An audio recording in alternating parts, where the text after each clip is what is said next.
आप साथ अरे काम भाई किए हैं उनके साथ। आपको न भाई, आपको ज्यादा अनुभव है राजनीति का, आपको खबर है। मैं तो नीतीश कुमार के बयान को कोट कर रहा हूं। अरे भैया कोट कर रहे हो तो बयान के नीतीश कुमार बकवास कर रहा है। अगर अमित शाह के कहने पे हमने, मान लो अब अमित शाह के कहने पे उन्होंने बना दिया, तो आपको लगता है कि नीतीश कुमार का दम है कि मेरे भाई हमारी लड़ाई सीधे एनडीए से है। राजद न 3 में है न 13 में है, और उनको चुनौती जनसुराज देगा, वो आरजेडी के बस का नहीं है। क्या राज रहा कि नीतीश कुमार ने आपको पार्टी से निकाल दिया इसलिए कि नीतीश कुमार मेरे साथ धूर्तता करने की कोशिश कर रहे थे। आपका चेहरा देखकर अगर आपके चेहरे में चमक होगी तो आपके चेहरे पर भी वोट पड़ सकता है। वही सवाल है ना कि आपके चेहरे में कितनी चमक है, आप जनता के बीच कैसे पहुंचे? अरे आप जनता क्या को प्लान है जनता को देखने दो ना भाई। वीडियो की बात कर रहे, खबर की बात कर, तो कमेंट भी पढ़ा कीजिए, अपनी टीम को कहिए, आपकी टीम बहुत प्रोफेशनल है, वो सवाल पूछती है जनता कमेंट में। मेरी लड़ाई से मेरे से ज्यादा चिंतित आप दिख रहे हैं। हो जाएगा। मुख्यमंत्री कौन होगा? आपकी पार्टी से कौन होंगे चेहरा? आप चुनाव लड़ेंगे? कोई ऐसा नेता जिसको आप अपना आइडियल मानते हो? बिहार की राजनीति विगत 30 वर्षों से नीतीश कुमार और लालू यादव के इर्द गिर्द घूम रही है। इस बीच कई पार्टी बनी, कई नेता आए, लेकिन खुद को बिहार की राजनीति में स्थापित नहीं कर पाए। इस बीच जनसुराज का आगमन होता है और प्रशांत किशोर, जो पार्टी के सूत्रधार हैं, अपनी पार्टी को और खुद को बिहार की राजनीति में स्थापित करने का हर संभव प्रयास कर रहे हैं। हमारे साथ प्रशांत किशोर मौजूद हैं। प्रशांत जी, आपने पहले आमरण अनशन किया बीपीएससी छात्रों के मुद्दे को लेकर, अपनी 5 सूत्री मांगों को लेकर, उसके बाद इस बीच आप अस्पताल में भी रहे और सत्याग्रह पर हैं। तो पहले ये तो बता दीजिए कि आपकी सेहत कैसी है? सेहत अच्छी है, बिल्कुल बुलंद है। 14 दिन के अनशन ने थोड़ा शुद्धिकरण भी कर दिया है और हौसले को भी और मजबूत किया है। जो अनशन था वो बीपीएससी अभ्यर्थियों के साथ हुए अन्याय से शुरू हुआ था, लेकिन उन 14 दिनों में जो देखा, सीखा, समझा, जो अनुभव हुआ कि ऐसा नहीं को पहली बार हुआ, लेकिन एक तरह से रीवैलिडेट हुआ, क्योंकि पिछले 2-2.5 साल से मैं बिहार में घूम रहा हूँ, गांव-गांव गया हूँ, पैदल चला हूँ 2 साल, कि समाज का एक बहुत बड़ा वर्ग सरकार की नीतियों से ग्रसित है या उनसे प्रभावित है और बिल्कुल अपने आप को असहाय और बेसहारा महसूस कर रहा है। तो इसलिए अनशन के दौरान जब ये फीलिंग हुई, ये समझ बनी, तो ये तय किया कि नहीं, इसको एक वाइडर स्केल पर करने की ज़रूरत है। और जो गांधी जी ने रास्ता बताया है कि जब सरकार बिल्कुल अहंकारी हो जाए, असंवेदनशील हो जाए, तो एक ही रास्ता है, वो रास्ता है सत्याग्रह का। सत्याग्रह का मतलब क्या? सत्य के लिए आग्रह। किसके लिए कर रहे हैं आप? ये सत्याग्रह कर रहे हैं बिहार लोकतंत्र से लाठी तंत्र न बने, इसके लिए। ये सत्य के लिए आग्रह है ताकि बिहार में बच्चों के लिए पढ़ाई की व्यवस्था हो, बिहार से बच्चों का पलायन रुके, यहाँ पर जो व्यापक भ्रष्टाचार व्याप्त है उसमें सुधार हो, बिहार के बुजुर्गों को जो 400 रुपये में अपनी ज़िंदगी जी रहे हैं उनको बेहतर सुविधा मिले, कम से कम 2000 रुपये महीने का मिले। बिहार की महिलाएं जिनके बच्चे, जिनके पति बाहर जाकर मजदूरी कर रहे हैं, उनको पूंजी मिले, उनको सुविधा मिले ताकि घर घर में रोजगार आ सके। और बिहार के किसानों की स्थिति, जो कि पंजाब और किसान से कम मेहनती नहीं है, उनकी स्थिति सुधरे, वो भी पंजाब और हरियाणा किसान की तरह पैसे वाले बन सकें, बेहतर बन सकें। इसी के लिए ये सत्याग्रह है। और सत्याग्रह इसलिए है कि ये बात लोगों को समझ में आए, और एक प्रशांत किशोर अकेले उसके लिए काफ़ी नहीं है। तो ये जो सत्याग्रह मैंने आश्रम बनवाया है, बिहार सत्याग्रह आश्रम, इसका एक इमीडिएट लक्ष्य है कि 1 लाख बिहार के युवाओं को यहाँ लाया जाए और उनको इस बात के लिए प्रेरित किया जाए, प्रशिक्षित किया जाए कि मेरे भाई, जब तक बिहार का युवा नहीं जगेगा, जब तक आप और हम नहीं जगेंगे, अपने और अपने समाज को इस बात के लिए प्रेरित नहीं करेंगे कि जाति और धार्मिक उन्मादों पर जब तक वोट बिहार करता रहेगा, तब तक बिहार की स्थिति नहीं सुधर सकती है। हम लोग नाली गली, 5 किलो अनाज, मंदिर मस्जिद के नाम पर वोट देते रहेंगे, तब तक हम लोग के बच्चों की स्थिति नहीं सुधरेगी। लोगों पर ये सरकारी जो तानाशाही है चलता रहेगा।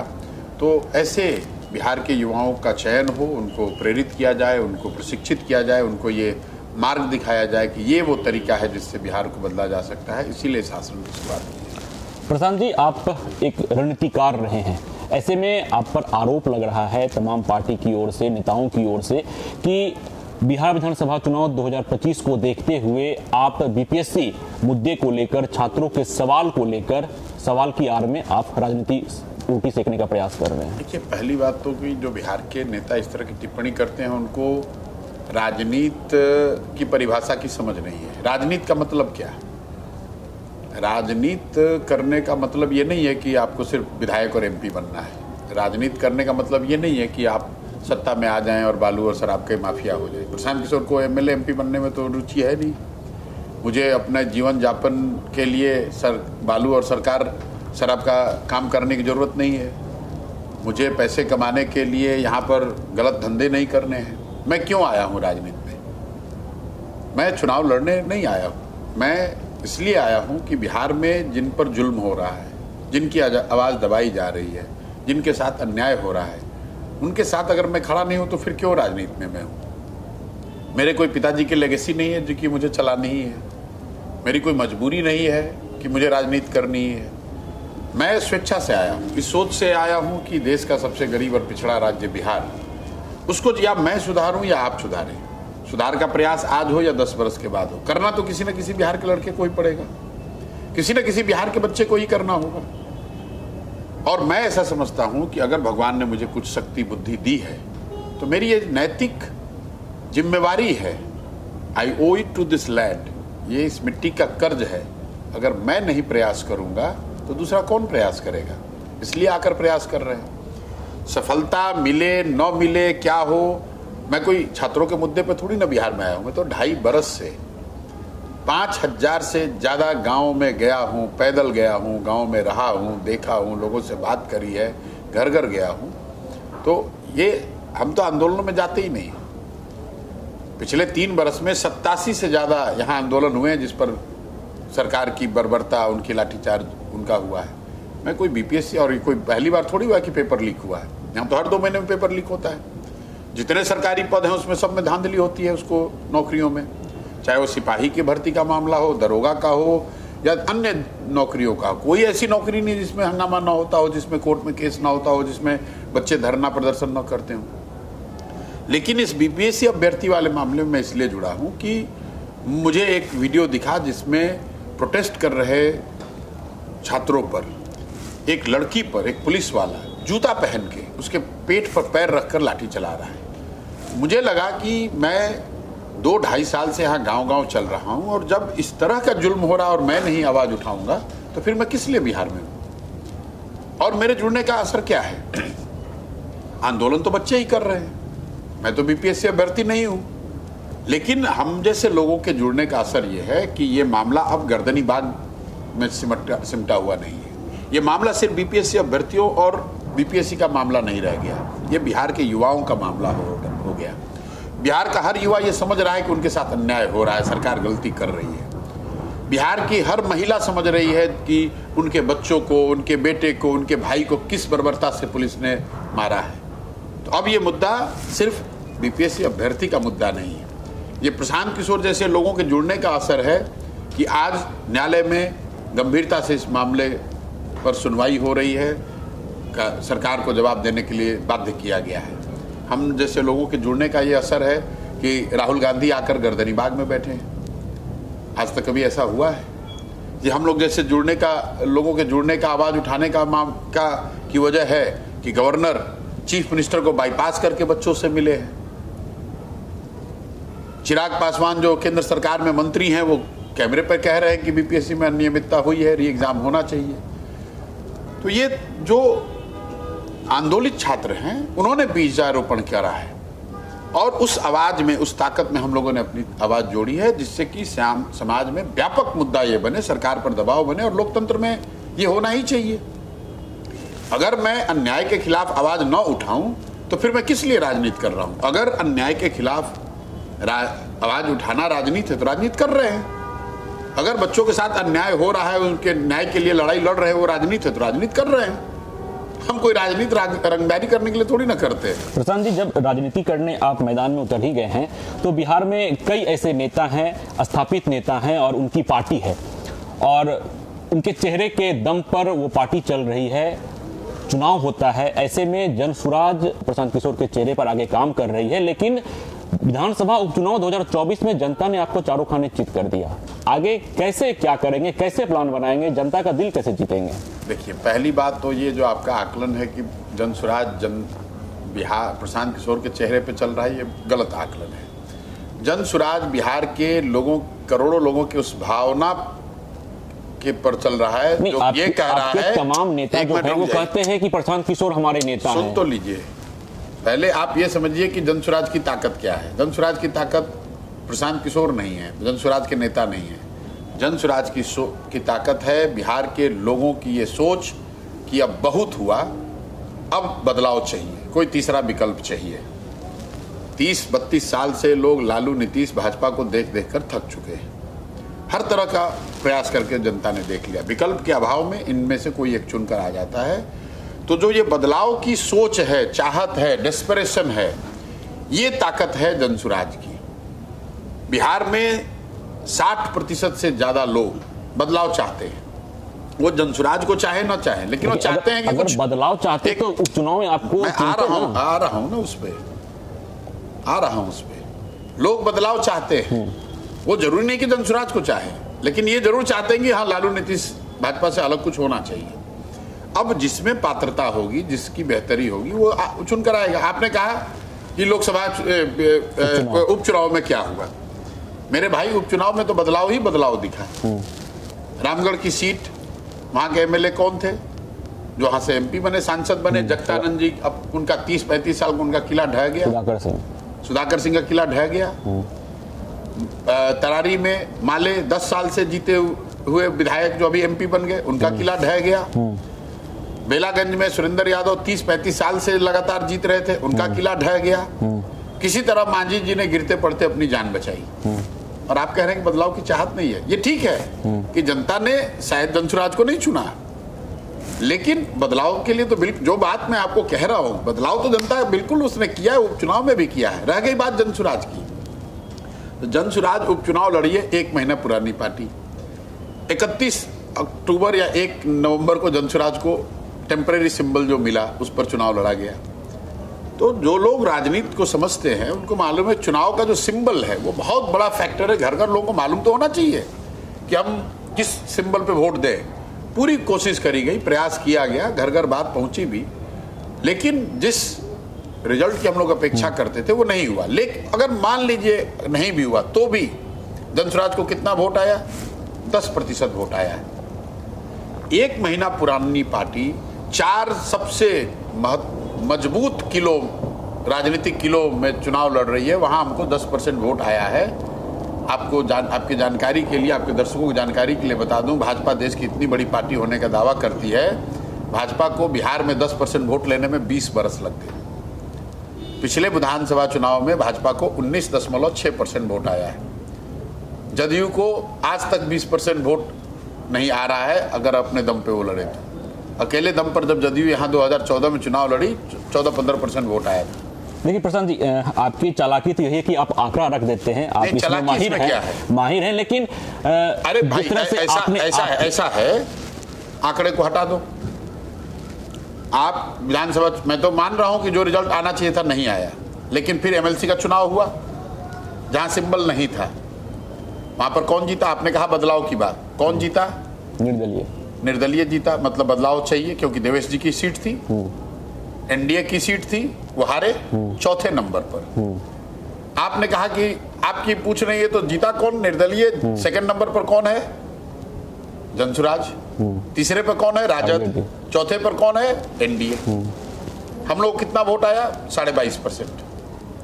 तो नवंबर मध्य से दिसंबर 10 होते होते वोट शेयर 10% से बढ़ के 22% हो गया। क्यों? सिंबल नहीं था, प्रत्याशी और जनसुराज को वोट पड़ना था। 2 बातें तो बिल्कुल उपचुनाव से क्लियर है कि बदलाव तो बिल्कुल जनता दिखा रही है कि उनको बदलाव चाहिए। तो जो जवाब आप ये कह सकते हैं, आप ये कह सकते हैं कि वो उसी दल का विधायक जीता, लेकिन विधायक सारे नए बने। तो जो बात हम लोग कह रहे हैं कि आधे से ज्यादा विधायक वापस सदन में लौटने वाले नहीं है, चाहे वो किसी दल के हो, क्योंकि एंटी इनकम्बेंसी जिसको कहते हैं, व्यवस्था के प्रति जो गुस्सा है लोगों में वो इतना ज्यादा है। आप भी पत्रकार है, हर आदमी कह रहा है, तो किसी दल का हो।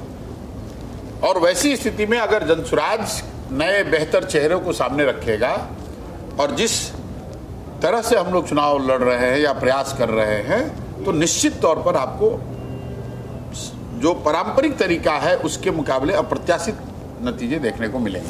प्रशांत जी, जो जवाब आप दे रहे हैं उससे अगर मैं जोड़ता हूं, जिस तरह से आरजेडी या जदयू या जदयू नहीं, आरजेडी और जो महागठबंधन के घटक दल हैं उनके नेता कहते हैं कि आप भाजपा के बी टीम है। मैं नहीं कहूंगा बी टीम है, लेकिन जो आप जवाब दे रहे हैं तो उससे तो ये लग रहा है ना कि प्रशांत किशोर आरजेडी को पीछे करने आ रहे हैं, वोट कटवा बनकर रह गए। आपने तो ये कहा कि आरजेडी को मैंने पीछे कर दिया, उनका किला ढह गया, एक तरह से सुधाकर सिंह किला ढह गया। शब्द मैंने कहा आपको, लेकिन निकलता तो ये है ना। आप तो सुने ही नहीं। मान जी जीत गए कि एनडीए कैंडिडेट थे उनके नेता। नए तरह के राजनीतिक विशेषज्ञ बन रहे हैं, हमने ये शब्द कहा, लेकिन मतलब तो वही निकल रहा है ना। मेरे भाई, हमारी लड़ाई सीधे एनडीए से है। राजद न 3 में है न 13 में है। और पिछले 1 साल से मैं कह रहा हूं, 2 साल बिहार घूमने के बाद कह रहा हूं कि लड़ाई सीधा 2025 में जनसुराज वर्सेस एनडीए होगा। 176 विधानसभा क्षेत्रों में, लोकसभा के नतीजे अगर आप देखेंगे तो 176 विधानसभा क्षेत्रों में एनडीए के प्रत्याशी आगे हैं और उनको चुनौती जनसुराज देगा। वो आरजेडी के बस का नहीं है। आरजेडी वाले तो इन्हीं के साथ अभी सरकार में थे। अभी बीपीएससी का आंदोलन हुआ, आरजेडी वाले कुछ बोल रहे डर के मारे। भाई, जो बीपीएससी का चेयरमैन है वो तो आरजेडी के साथ जब महागठबंधन था तभी इन लोगों ने बनवाया है, इनके अपने ही लोगों ने बनवाया है, तो कैसे उसके खिलाफ बोलेंगे? आपने कभी जाके तेजस्वी यादव से पूछा कि जो बीपीएससी के चेयरमैन हैं इनको तो आप ही ने सर बनवाया था, आप तो उस कैबिनेट में थे जिस कैबिनेट ने इनको बनाया था। ऐसे टेंटेड अफसर को, बीपीएससी का चेयरमैन भ्रष्ट अफसर को आपने क्यों बनवाया? तो आज किस मुंह से बोलेंगे? तो इसलिए विपक्ष की भूमिका में भी नहीं है। आरजेडी कहां, ना तो सत्ता में ना विपक्ष में। देखिए, बिहार में नीतीश कुर्सी पर हैं और हर 2 साल पर पलट कर वो भाजपा और आरजेडी को मौका देते रहते सत्ता में आके मलाई मारने का। इसलिए ये दल कभी नीतीश का विरोध नहीं करते। उनको मालूम है चलो 2 साल बाहर रहो, फिर 2 साल के बाद मौका आ जाए कहीं सत्ता में बैठने का। तो तेजस्वी यादव नीतीश को चचा बोलेंगे, चचा भतीजा कहते रहेंगे। भाजपा वाले बाहर बैठ के लाल टपकाते रहते हैं कि जब तेजस्वी से नाराज होंगे नीतीश कुमार तो हम लोग को मौका लग जाएगा। यानी प्रशांत किशोर का कहना है कि एनडीए से सीधा मुकाबला होगा जनसुराज का। अब देख लीजिए कि भाजपा के सबसे कद्दावर नेता स्वर्गीय सुशील मोदी जी ने 11 नवंबर 2023 को कैमरे पर विधानसभा के बाहर कहा कि नीतीश कुमार की मानसिक हालत खराब है, इनकी जांच होनी चाहिए, इनका इलाज होना चाहिए।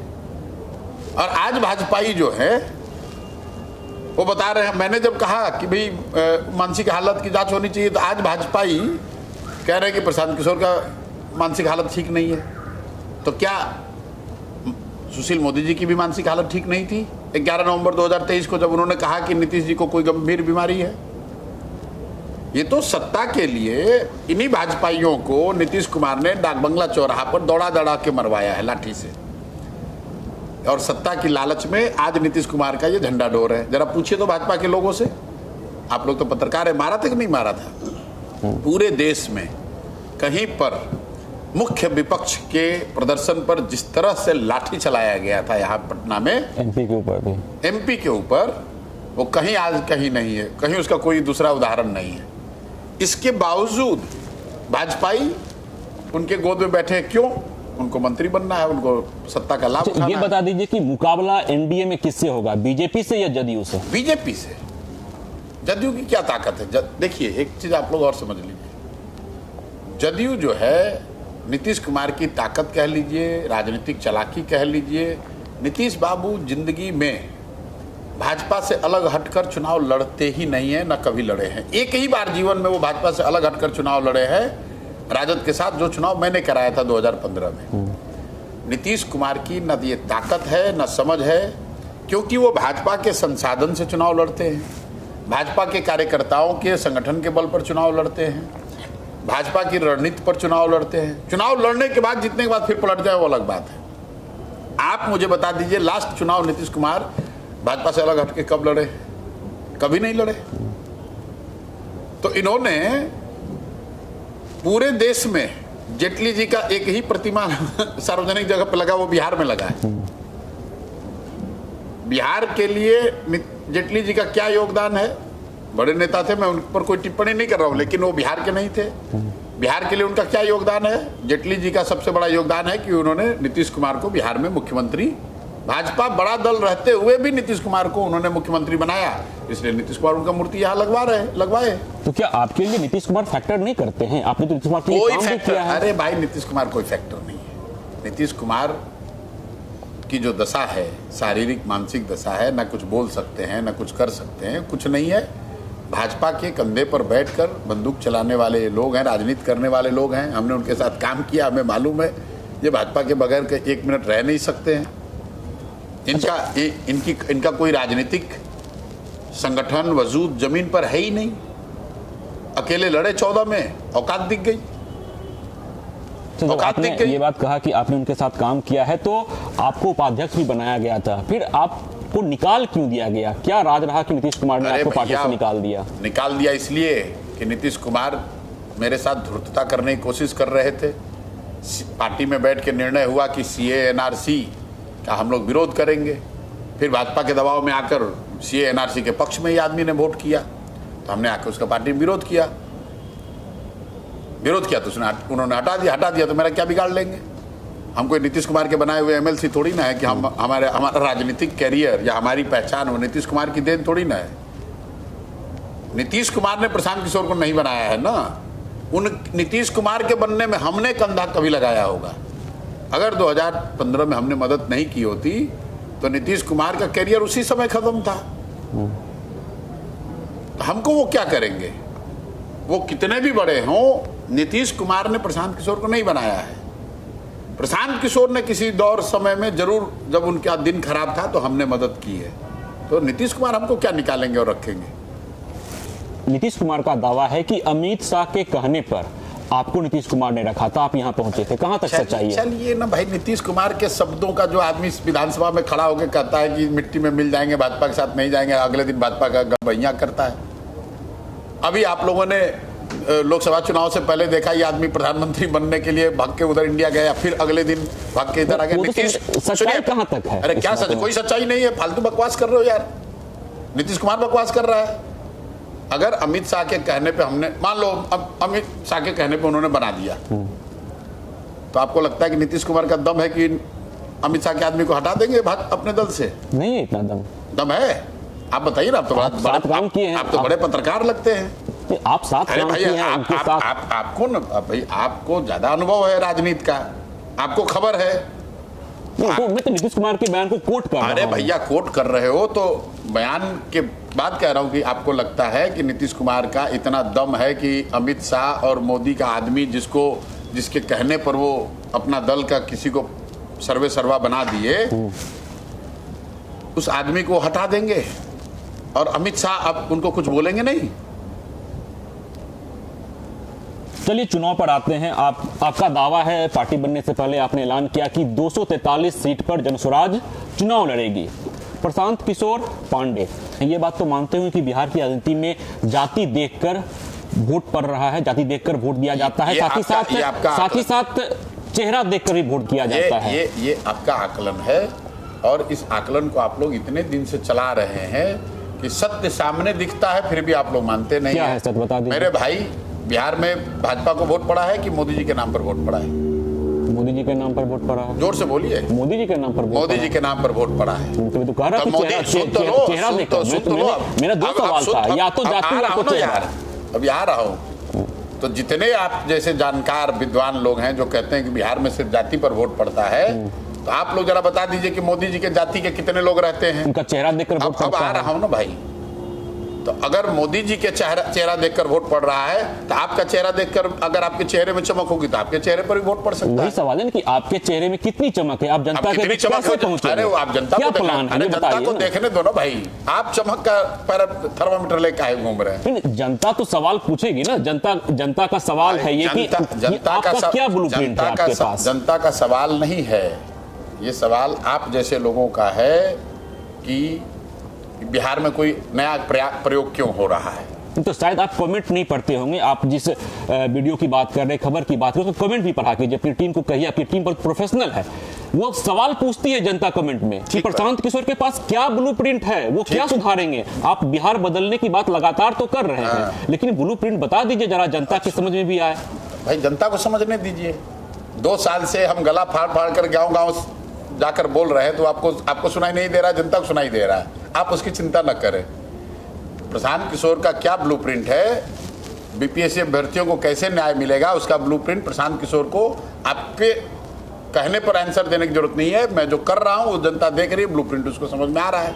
चलिए, आपका कमेंट आप ज्यादा पढ़ते होंगे क्योंकि आप चैनल चला रहे हैं, हमारा काम दिन भर ये तो है नहीं कि हम बैठ के कमेंट देखते रहे, लेकिन जितने लोग आपके चैनल को देखते होंगे उससे कम लोग हमसे नहीं मिलते हैं दिन भर, हम भी दिन भर यही रहते हैं, और जनता को ब्लूप्रिंट समझ में आ रहा है। ये समझ में आ रहा है कि लालू और उनके बच्चों का लूट अब आगे नहीं चल सकता है। जातीय उन्माद के नाम पर लगातार वोट देते रहेंगे तो उनके बच्चों के लिए पढ़ाई रोजगार की व्यवस्था नहीं हो सकती है। मानसिक रूप से दिवालिया हो चुके नीतीश कुमार को वोट देते रहेंगे तो ये आदमी बिहार की चिंता नहीं करने वाला है। भाजपा जिसकी कोई यहाँ ताकत नहीं है, उसके नाम पर लालू के डर से वोट देते रहेंगे तो ये भाजपाई गुजरात का विकास करेंगे, दिल्ली का विकास करेंगे, बिहार की उनकी चिंता नहीं है। ये जनता को समझ में आ रहा है। एक सवाल और बिहार सरकार पर उठता है कि नौकरशाह सरकार चला रहे हैं और मंत्री हो या मुख्यमंत्री, उनकी भागीदारी कम है। आपकी पार्टी में बहुत से नौकरशाह हैं जो रिटायर्ड हैं, वो हैं, तो ऐसे में प्रशांत किशोर की क्या राय है? क्या सच में बदलाव होने की जरूरत है इस प्रक्रिया में, या कहां तक सच्चाई है? भाई आप नौकरशाह नहीं चला रहे हैं, आप किसी चीज को आप लोग बहुत बारीकी से देखते नहीं हैं। सरकार को नौकरशाह नहीं चला रहे हैं, सरकार की व्यवस्था का जो ब्यूरोक्रेसी है वो तो एक अभिन्न अंग है, वो तो उसकी से रहेगी। सरकार को इलेक्टेड लोग चलाने चाहिए संविधान के मुताबिक, और उनकी मदद के लिए एग्जीक्यूटिव है, ब्यूरोक्रेसी है, व्यवस्था है। बिहार में चुने हुए रिप्रेजेंटेटिव नहीं चला रहे हैं, ना नौकरशाह चला रहे हैं। बिहार में रिटायर्ड ब्यूरोक्रेट, न जिनकी कोई नौकरी की जिनको चिंता है, ना जिनको जनता से चुनाव लड़ने की चिंता है, रिटायर्ड ब्यूरोक्रेट जिसको नीतीश कुमार ने सलाहकार बना लिया, और ऐसे 3-4 लोग सरकार चला रहे हैं। सवाल प्रश्न चिन्ह उस पर है, क्योंकि न वो जो लोग नौकरी में हैं वो तो व्यवस्था के प्रति जवाबदेह हैं, होना ही पड़ेगा, गलती करोगे पकड़े जाओगे। जो लोग राजनीति में हैं, चुन कर आए हैं, वो भी जनता के प्रति उत्तरदायी हैं, गलती करोगे जनता हराएगी। लेकिन अगर ना आप ब्यूरोक्रेट हैं, ना सर्विंग अफसर हैं, ना चुने हुए प्रतिनिधि हैं, तो आपकी जवाबदेही या आपका जो लॉयल्टी है वो सिर्फ और सिर्फ उस व्यक्ति के प्रति है जिसने आपको सलाहकार बनाया है। और जब वो लोग सरकार चलाते हैं तब ये बात उठती है कि भाई सरकार को चला कौन रहा है। ना व्यवस्था में जुड़े हुए नौकरशाह चला रहे हैं, ना चुने हुए प्रतिनिधि चला रहे हैं, बल्कि वो 2-4 लोग चला रहे हैं जिनको इस व्यवस्था में मनोनीत कर दिया गया है और उनको सारे अधिकार दे दिए गए। बिहार की राजनीति में 3 युवा चेहरे हैं। प्रशांत किशोर किसे खुद से बेहतर मानते हैं? हम थोड़ी जनता को देखना है कि हमको देखना है। आप जैसे विद्वान लोग बैठे हुए हैं इसको देखने के लिए कि कौन बेहतर है। आकलन तो होगा ना? हमारा कोई आकलन नहीं है। आपसे पूछ रहे हैं कि यहाँ पर 3 सबसे होशियार पत्रकार आपसे कौन है। आप बताएंगे कि आप होशियार है कि वो होशियार है? हाँ, जो हमसे बेहतर होगा तो वो तो मैं कह दूं कि हाँ, मुझसे ये बेहतर होगा। आपका दर्शक बताएगा ना कि कौन बेहतर पत्रकार है, वैसे जनता बताएगी कौन बेहतर युवा चेहरा है। एक व्यक्तिगत सवाल लेंगे प्रशांत जी, जब आप राजनीति में आ रहे थे, रणनीतिकार थे, राजनीति में आ रहे थे, तो क्या परिवार के किसी सदस्य ने आपको रोका भी? कोई नहीं। ये फैसला आपका सही था? सही है, बिल्कुल। अब जो फैसला लिए आप सही है गलत है, आप मुझे ये लग रहा है कि मेरे प्रयास से, मेरी परेशानियों से, मेरी लड़ाई से मेरे से ज्यादा चिंतित आप दिख रहे हैं। मैं बिहार में, मेरा बिहार में जन्म हुआ है, यहीं का मैं पला बढ़ा हूँ, यहाँ पर मैं आकर काम कर रहा हूँ, और आप चिंतित हैं कि सर आपका फैसला सही है गलत है। अरे भाई, फैसला सही है गलत है जनता को डिसाइड करने दीजिए, हमें उसकी चिंता नहीं है। आप क्यों इतना चिंतित हैं? अच्छा चलिए, 122 का जादुई आंकड़ा अगर आप पार करते हैं, जनता का समर्थन आपको मिलता है। आप चिंतित इसलिए हैं कि जो यहाँ व्यवस्था बनी हुई है उसमें कोई नया विकल्प ना आ जाए। आप मतलब व्यक्ति नहीं, आप जैसे लोग इसलिए चिंतित है, ये दल इसलिए घबराए हुए हैं कि कहीं जनता को कोई दूसरा तीसरा विकल्प ना मिल जाए। तो ये जो राजनीतिक से मुझे क्या समस्या है? नहीं, आप मैंने कहा आप व्यक्ति नहीं। घबराहट किसको है? घबराहट उसको है जिसको लालू का डर दिखाकर वोट लेना है भाजपा को, उसको घबराहट है। घबराहट लालू जी को है क्योंकि उनको भाजपा का डर दिखाकर मुसलमानों का मुफ्त में वोट लेना है। उनको ऐसा लग रहा है कि अगर कोई तीसरा विकल्प दिख जाएगा तो ये तो मुफ्तखोरी बंद हो जाएगी, इसलिए उनको घबराहट है। प्रशांत जी, अगर 122 का जादुई आंकड़ा आप पार कर लेते हैं 2025 में, तो आपकी सरकार कैसी होगी? अगर देखा जाए तो सरकारी स्कूल की व्यवस्था क्या होगी, सरकारी अस्पताल की व्यवस्था क्या होगी? 5 चीज जो हम लोगों ने कहा है वो प्राथमिकता के आधार पर निश्चित तौर पर हो जाएगा। उसमें पहली बात यह है कि बिहार से साल भर के अंदर पलायन रोक दिया जाएगा।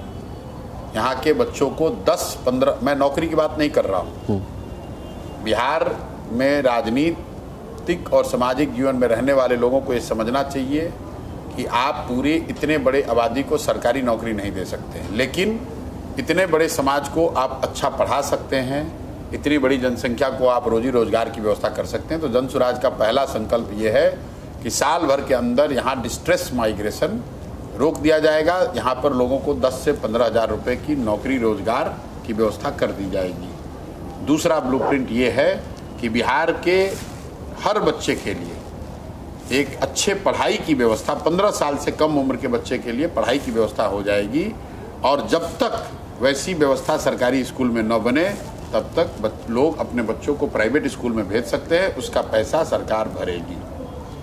तीसरी व्यवस्था ये हो जाएगी कि बिहार में 60 वर्ष से ऊपर के जो महिला पुरुष रह रहे हैं और 400 रुपया आज उसको पेंशन मिल रहा है, उनको 2000 रुपया मिलने लगेगा।